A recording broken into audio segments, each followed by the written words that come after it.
Usually, before I go shaking my tits for the press, I like to go see how the professionals do it.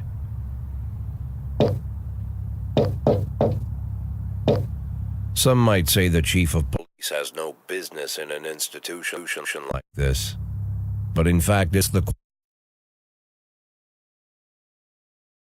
quietest and safest place in town.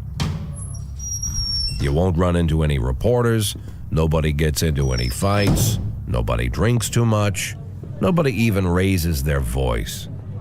The place is owned by an elderly gentleman who knows how to keep things under control.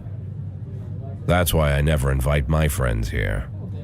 I wanted to make an exception for my 60th birthday, but most of my colleagues are young enough to be my sons, and they'd rather just hire prostitutes. Why stare at some boobs when you can take the whole package for yourself? But there's none of that in our club. Even looking too long is considered indecent. You can get an occasional glimpse, like by accident. The rest of the time you just pretend that you're immersed in conversation, or just come by for a drink. Doesn't mean these gentlemen wouldn't want their bald heads smothered in tits. It's just that nobody says it out loud. My younger colleagues might call it hypocrisy, but I call it the good old-fashioned manners. Good manners and leave the rest unsaid. She agrees to unbutton her blouse, and we agree not to pay too much attention. The girls are on a quiet prowl too. They're looking for a way out of their cramped rooms. Maybe make friends with some wealthy patron with a pacemaker and dentures. Everybody wants something. But we have to control ourselves, or we'll all turn into libertines and prostitutes. Hell, if there weren't any rules, I'd be belching and farting, jumping up on the table, arms held high, yelling, "Shake it, baby!"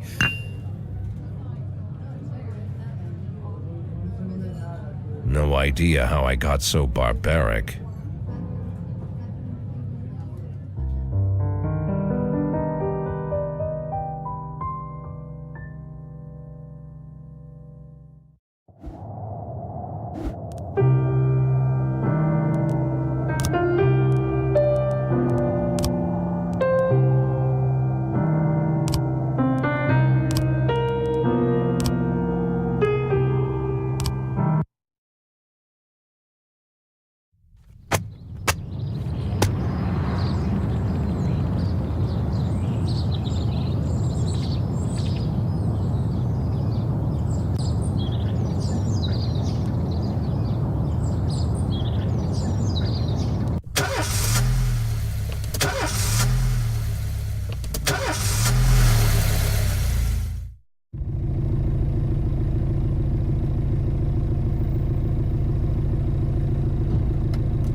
When I was a kid, my father sometimes told me at bedtime that if I closed my eyes and didn't open them for a long time, all the demons would blow away. Yesterday I turned 60, but I still take his advice. Not because I'm sentimental or want to keep the memory of my father alive. I just can't think of a better solution. To get away from all the demons that haunt Freeburg, I'd need to wear a blindfold 24/7. Plus, it's a good idea to act blind when talking to reporters. At least that's what my colleagues say. They're afraid of press conferences. But for me, it's more like a confessional. No matter what lies you tell, you're privately thinking the honest answers. It helps me remember who I am. The fact that I'll be reading all about it in the papers tomorrow is a small price to pay. Call it penance for the preacher.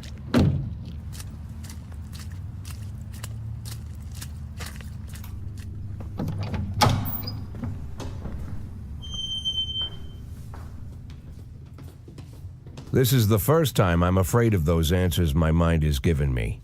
Not because I'm mad I'm losing my job. Though it's true, I'm mad as hell. Not because I subconsciously blame everyone else. Though I damn sure do blame them. And don't even ask me what my next move is. I can't imagine. But even that doesn't scare me. The worst thing is, I know I'm gonna have to do something. And I'll be damned if I know how far I'll go. I may have a lot of vices, but predictability isn't one of them.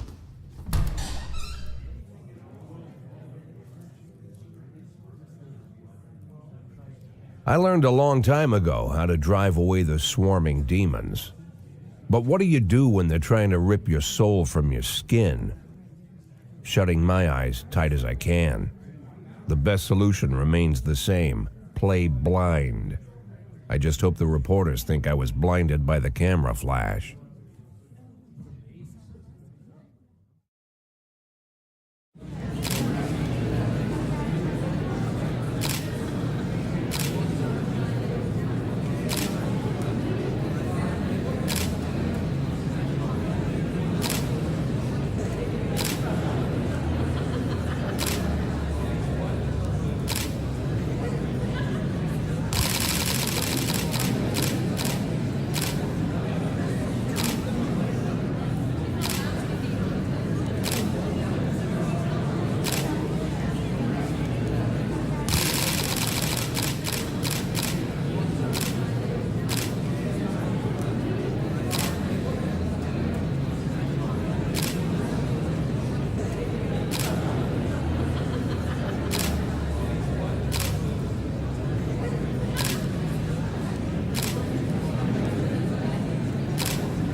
How's the back today, Mr. Boyd? Same as usual. How did the press conference go? You can read about it in the newspapers tomorrow. Don't let anyone in.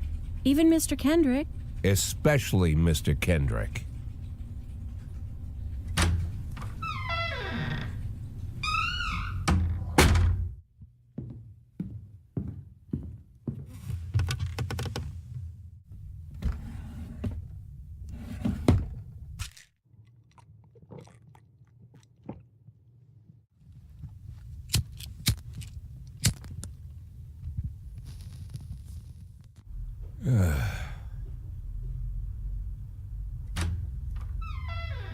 As soon as I heard the door creak, I knew what face I'd see.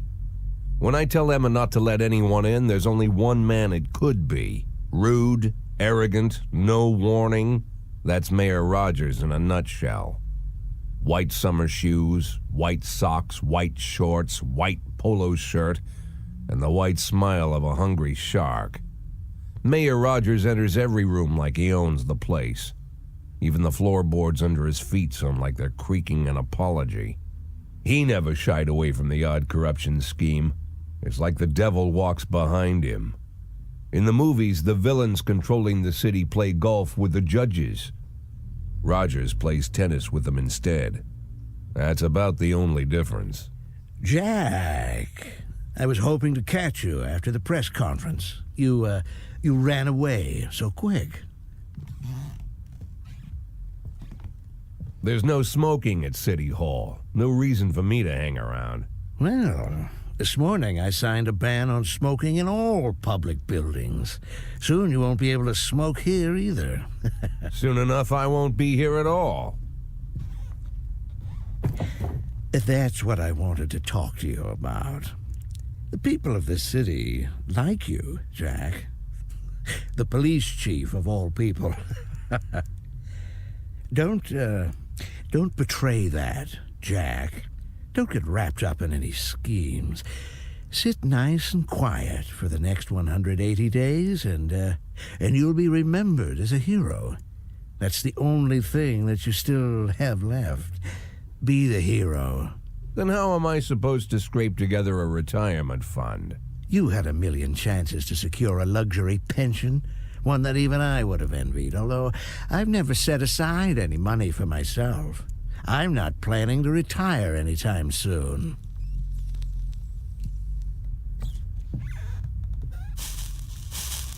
"180 days of quiet, Jack. That's all I need. I don't have any problems with you, and you won't have any problems with me. I have a new assistant, Troy Starr. If you have something to tell me, call him. But try not to bother him. He's a busy man." I'll do my best. "And quit smoking up the office. One of my friends will be using it soon."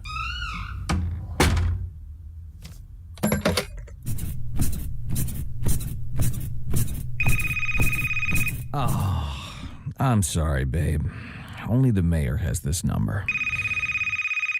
Mr. Mayor? Yeah, is this Troy Starr? Yes? Go fuck yourself, Troy Starr.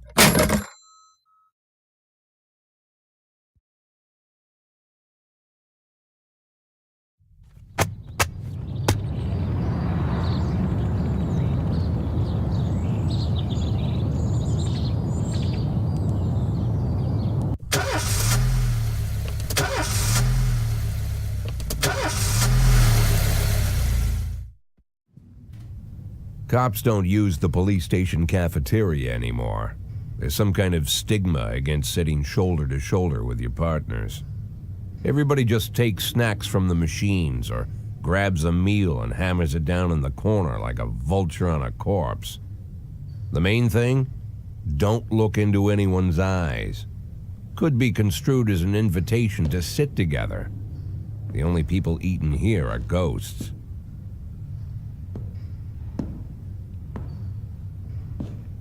My deputy, Francis Kendrick.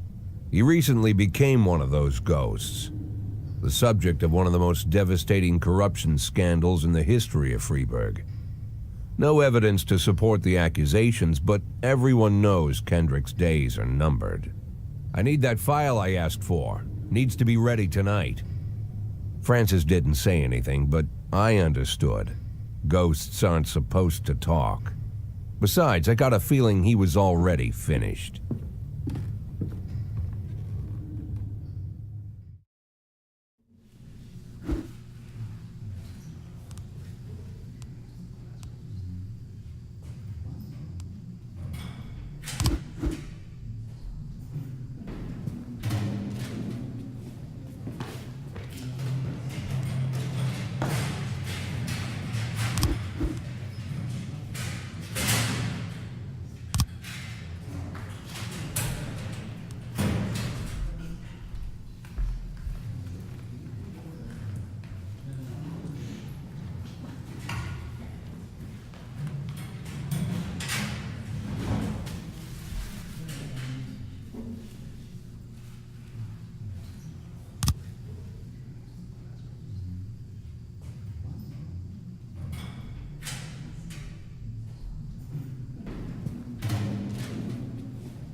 Progress.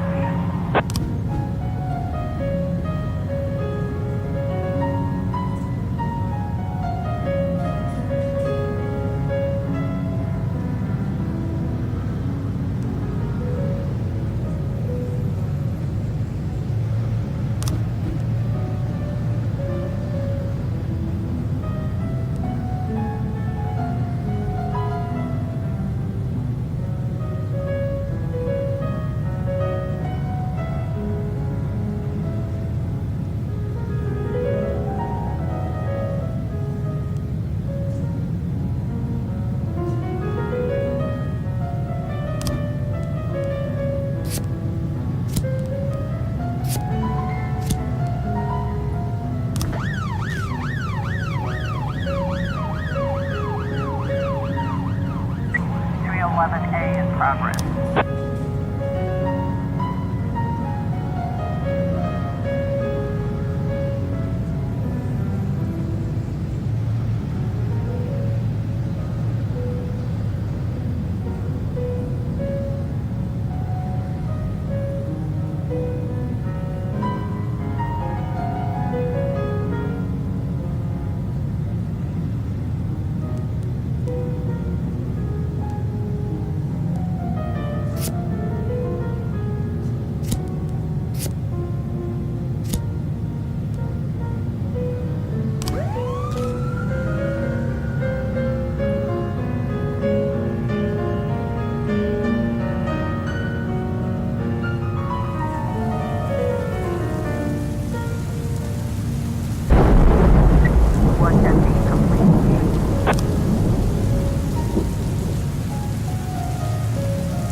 A complete.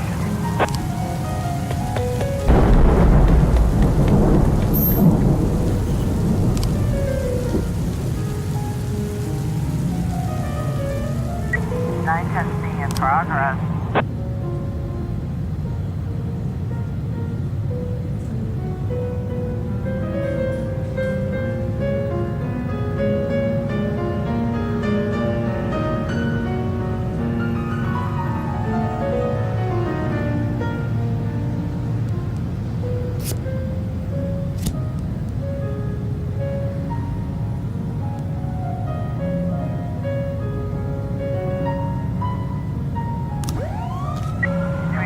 A in progress.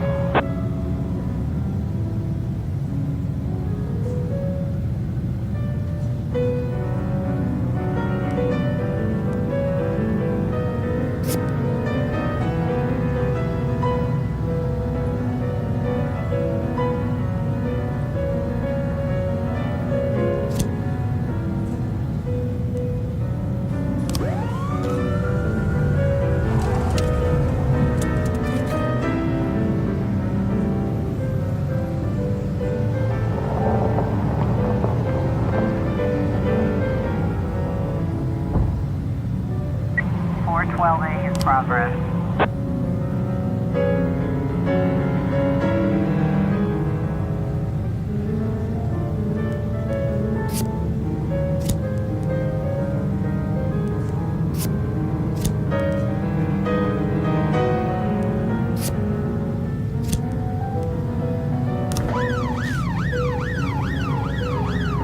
Officer, looks like we have a situation here.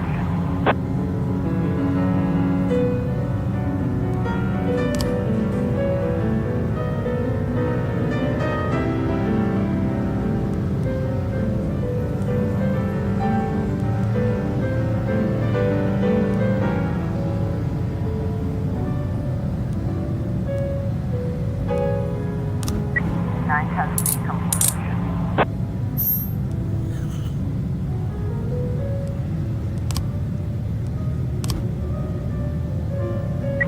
311A complete.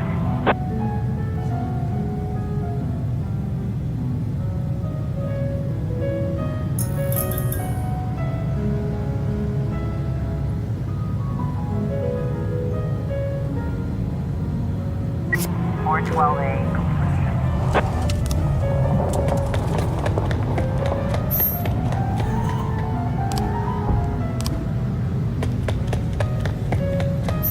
910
Used to be, when I asked Kendrick to stay late at the office, he liked to grumble and crack wise. Nowadays, he doesn't have the strength for it. Slumped shoulders, blank stare, wrinkled skin. The past few weeks, I don't hardly recognize my old friend. In his younger years, he reminded me of a gallant royal officer in an old Kipling story. Kendrick isn't just crumbling under the weight of the public pressure, but from the shame of it all. Internal Affairs raided the library he inherited from his grandfather, hoping they'd find buckets of cash stashed in the pages. Heard about the look on his face, the fearless policeman standing helpless in horror. I've known Francis for 30 years. The past 20 years he's played loose with the law. And I know that at a certain point every stolen dollar brings more misery than anything else. Probably sounds crazy, but I sympathize with the guy. What can I do? Your friends are your friends, and these are the waters we swim in. Called all of the people on that list today. Now they know you're in business, so you could get a call from any of them. You don't need to worry about any of them. I've cleared them all. And what kind of business are we talking here? It's nothing too serious, just like you asked. Should be just a few small favors. Payments will vary depending on the situation and who you're dealing with. How much are you looking to earn? $500,000. $500,000? Why not a whole million? Because everybody wants to take $1 million. Figured I'd try something different. $500,000 in 180 days? Well, you could earn it all above board if you netted all the big fish and hit all your bonuses. Never knew you for a fisherman. Well, you never got into my business, and I'm not trying to get into yours. But be careful about bringing in any other cops. Sooner or later, they'll put the finger on you. And one more thing, Jack. I remember what you said, but I should probably add one more name to that list. Christopher Sand. Sand. Christopher G. Sand. Everyone knows the name, but few could tell you who he is. The old man stays away from the spotlight. Always wears old-fashioned jeans and knitted sweaters. Gives to charity. Rarely attends social events. An avid hunter, I hear. Even dabbles in poetry. You'd never guess he's the head of the oldest and most powerful gang in the city. Goes back as far as his great-grandfather. And Sand is strict about following the old rules. He rarely involves himself in commonplace murders and robberies. Hardly needs to intimidate anyone to get his point across. The people who work for him each have their sphere.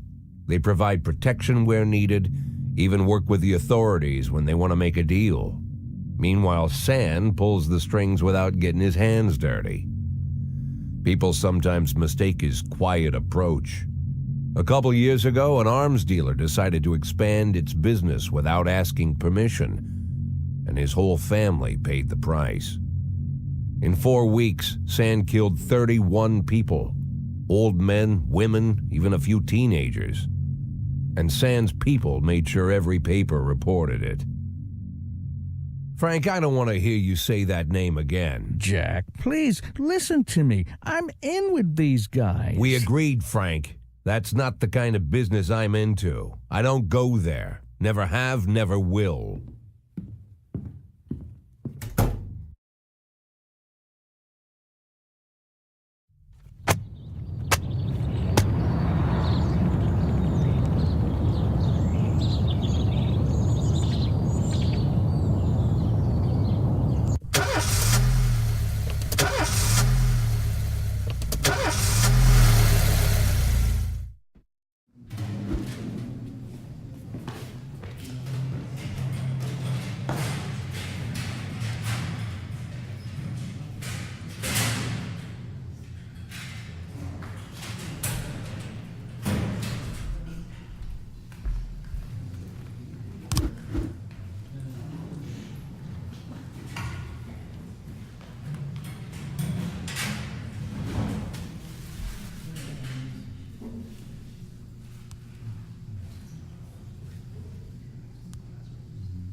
progress.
Progress.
Whenever I'm alone at home and there's a knock at the door, I always hope it'll be my wife, Laura.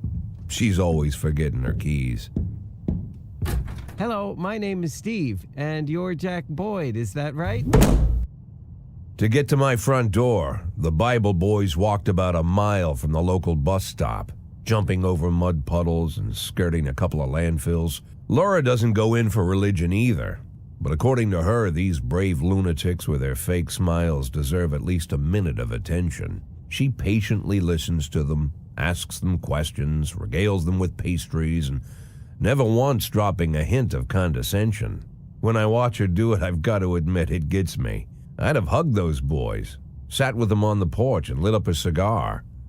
But a month after Laura left, all I could do was quietly ask them not to bother me. Today I'm a little rougher still. Shut the door on his nose this time. Another couple weeks at this rate and I'll be greeting anyone who comes close with my service pistol pointed towards the sky, ready to fire my warning shots. In my life, even the basic stuff never goes like it's supposed to.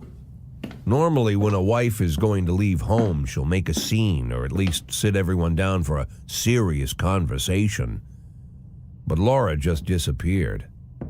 The children in the stories always stand on the side of the mother, but all three of our sons supported me. The in-laws always blame the husband for making their daughter unhappy. But now Sally, Laura's mother, well, we sort of have a pact.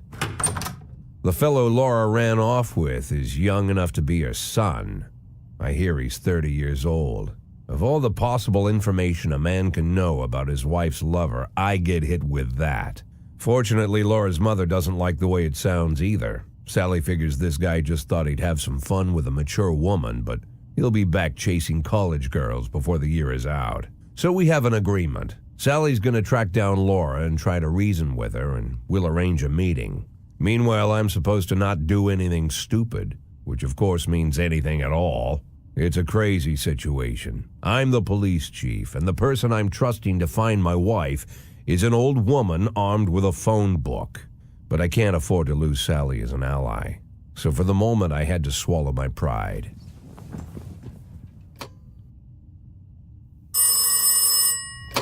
Hello.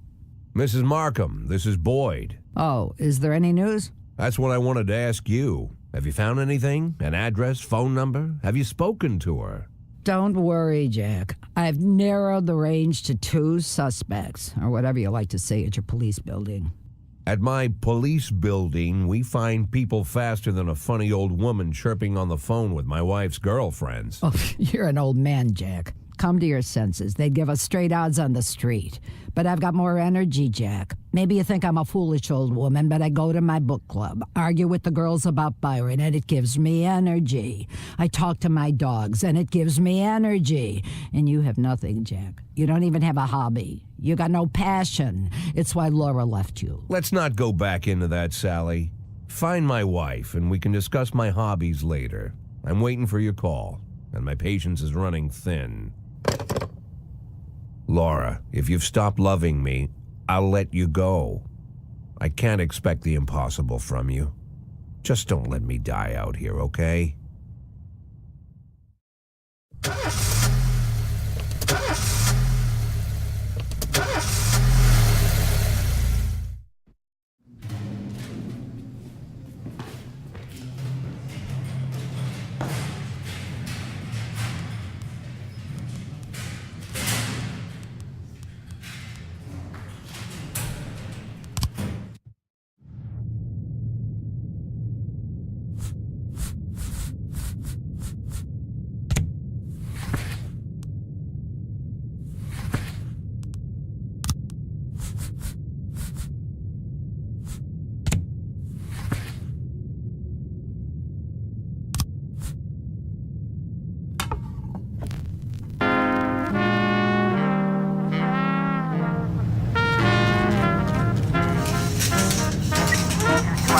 Progress.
1210 in progress.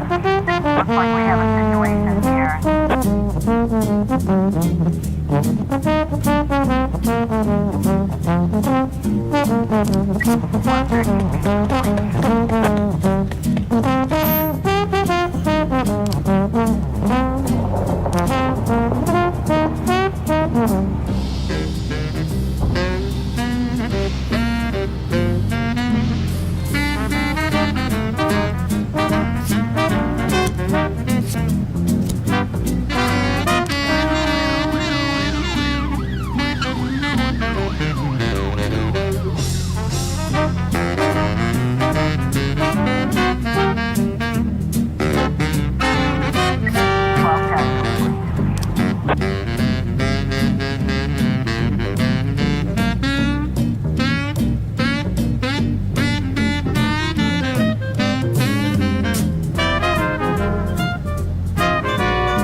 A in progress.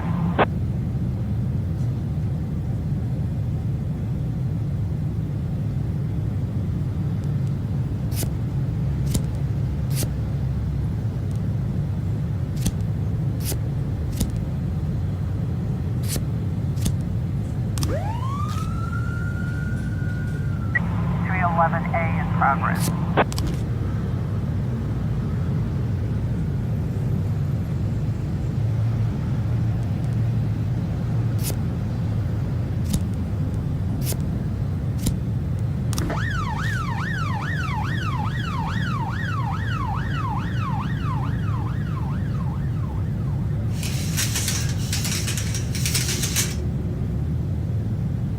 Officer on scene. Looks like we have a situation here.